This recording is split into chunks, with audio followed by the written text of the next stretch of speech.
രാഹുലും മറ്റുള്ളവരും നമ്മുടെ പ്രിയപ്പെട്ട കുടുംബത്തിന് ഏറെ സ്നേഹമുണ്ടായിരുന്ന മരണപ്പെട്ട ദീപകിന്റെ വീട്ടിൽ പോയി സഹായധനം കൈമാറി. ഇവിടെ ഒരു പുരുഷ കമ്മീഷൻ എന്നതിന് കോൺസ്റ്റിറ്റ്യൂഷണൽ വാലിഡിറ്റിയോ സ്കോപ്പോ ഇല്ലാത്ത അവസരത്തിൽ ഞാൻ പറയുന്നു ആർട്ടിക്കിൾ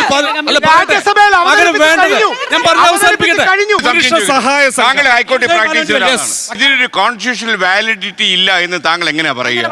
രാജ്യസഭയിൽ ബില്ല് വന്നു, ബില്ല് വരുന്നു, അത് പാസ്സായ വാലിഡിറ്റി ആയില്ലേ?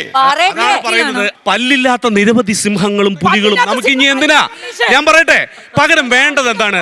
ശ്രീ രാഹുൽ ഈശ്വറിന്റെ നേതൃത്വത്തിലെ ഒരു പുരുഷ സഹായ സംഘം ഇപ്പൊ നമുക്കിടയിൽ പ്രവർത്തിക്കുന്നുണ്ട്. അവര് ഈ പ്രതിസന്ധിയിൽ അകപ്പെടുന്ന ചെറുപ്പക്കാരായ യുവാക്കൾക്ക് നല്ല നിയമസഹായം നൽകട്ടെ, അവർക്ക് നല്ല അഭിഭാഷകരുടെ ഹെൽപ്പ് നൽകട്ടെ. വക്കീലേ, കാര്യം താങ്കൾ കോൺസ്റ്റിറ്റ്യൂഷൻ വാലിഡിറ്റിയെ കുറിച്ച് പറഞ്ഞു. താങ്കൾ ഇരിക്കുന്ന എന്ത് വാലിഡിറ്റിയില്ല? ഈ ഇരിക്കുന്ന അഡ്വക്കേറ്റ് എന്ന നിലയ്ക്ക് എന്ത് വാലിഡിറ്റി ആയിരിക്കുന്നത്? താങ്കൾ വാദിക്കുന്നത് എന്തിന്റെ ബേസിലാ?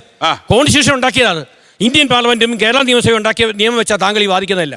എന്നിട്ടാണ് താങ്കൾ ഇപ്പോൾ നാളെ പുരുഷ കമ്മീഷൻ വന്നാൽ അതിന് കോൺസ്റ്റിറ്റ്യൂഷൻ വാലിഡിറ്റി ഇല്ല എന്ന് പറയും. ബില്ല് അവതരിപ്പിച്ചതാണ്. നിയമസഭ ബില്ല് അവതരിപ്പിച്ചു, രാജ്യസഭ ബില്ല് അവതരിപ്പിച്ചു. ആ അവതരിപ്പിച്ച ബില്ല് കോൺസ്റ്റിറ്റ്യൂഷൻ വാലിഡിറ്റി പറയാൻ താങ്കൾ അഡ്വക്കേറ്റ് തന്നെയാണോ?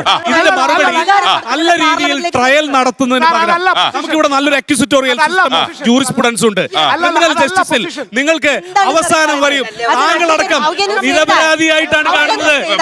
ഇതിന് നാണക്കേടായി എടുക്കരുത്. നിങ്ങൾക്കെതിരെ ഒരു ആരോപണം വരുന്നു, നാളെ എനിക്കെതിരെയോ SKN-എതിരെയോ ഒരു ആരോപണം വരുന്നു, നിങ്ങളത് സ്ട്രോങ് ആയി കേസ് വാദിച്ച് നിങ്ങളുടെ നിരപരാധിത്വം തെളിയിച്ചു അല്ലാതെ ഫെയിം ചെയ്യാനും നെയിം ചെയ്യാനും വേണ്ടി വക്കീലേ, ഈ പ്രോസസ് ഉണ്ടല്ലോ വക്കീലേ, വെരി കോസ്റ്റ്ലിയാ. ഇന്ന് രാജ്യസഭയിൽ ഒരു ബില്ല് അവതരിപ്പിക്കുന്നതിന് മുമ്പ് കോൺസ്റ്റിറ്റ്യൂഷണൽ വാലിഡിറ്റി ചെക്ക് ചെയ്യും. ഇദ്ദേഹം പറഞ്ഞത് മുമ്പത്തെ കോണ്ടെക്സ്റ്റിൽ ശരിയാണ്. പക്ഷേ രാജ്യസഭയിലോ നമ്മുടെ നിയമസഭയിലോ ഒരു പ്രൈവറ്റ് മെമ്പർ ബില്ല് വരുന്നതിന് മുമ്പ് പ്രഥമ ദൃഷ്ടിയാ ഇത് കോൺസ്റ്റിറ്റ്യൂഷണലി നിലനിൽക്കുമെന്ന് നോക്കും. ആ ചെക്ക് കഴിഞ്ഞു, ആ പ്രൊസീജിയർ കഴിഞ്ഞു, രാജ്യസഭയിൽ ഓൾറെഡി അവതരിപ്പിച്ചു കഴിഞ്ഞു, നമ്മുടെ നിയമസഭയുടെ പരിഗണനയിലുണ്ട്. ഇത് ഞാൻ പ്രിന്റ് ചെയ്തതല്ല, ഇത് നിയമസഭാ സെക്രട്ടേറിയറ്റ് അവരുടെ ചെലവിൽ പ്രിന്റ് ചെയ്ത് 140 MLA-മാർക്കും കൊടുത്തതാണ്. ഈ സ്ത്രീ വിരോധികളെന്ന് വിളിക്കുമോ എന്ന് പേടിച്ച് നമ്മുടെ MLA-മാർ അവതരിപ്പിക്കാതിരിക്കുന്നതാണ്. ഇവരെല്ലാവരും സപ്പോർട്ട് ചെയ്തതാണ്. ആദ്യ ഘട്ടം കഴിഞ്ഞു, അതായത് കോൺസ്റ്റിറ്റ്യൂഷണൽ വാലിഡിറ്റി ചോദ്യം വാലിഡ് ആണ്.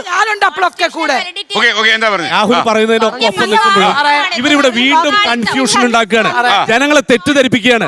ഇവിടുത്തെ ഡിഫൻസ് സിസ്റ്റം വിഭാഗം കേസുകൾ വാദിക്കാൻ പത്രത്തിൽ വാർത്ത വന്നതുകൊണ്ടോ ചാനലിൽ നിങ്ങൾക്കെതിരെ വാർത്ത വന്നതുകൊണ്ടോ ശ്രീ ഉമ്മൻചാണ്ടിക്കെതിരെ ആരോപണം വന്നതുകൊണ്ടോ ഇവിടെ ഇരിക്കുന്ന എന്റെ സഹോദരിക്കെതിരെ നിങ്ങൾ എന്തിനു ഭയപ്പെടണം? ഇവിടുത്തെ രാഷ്ട്രീയത്തിൽ നിങ്ങളുണ്ടോ? നിങ്ങൾ സമൂഹത്തിൽ ഉന്നതമായ പൊസിഷനിലുണ്ടോ? നിങ്ങൾക്കെതിരെ മാവിൽ കല്ലേറുണ്ടാകും.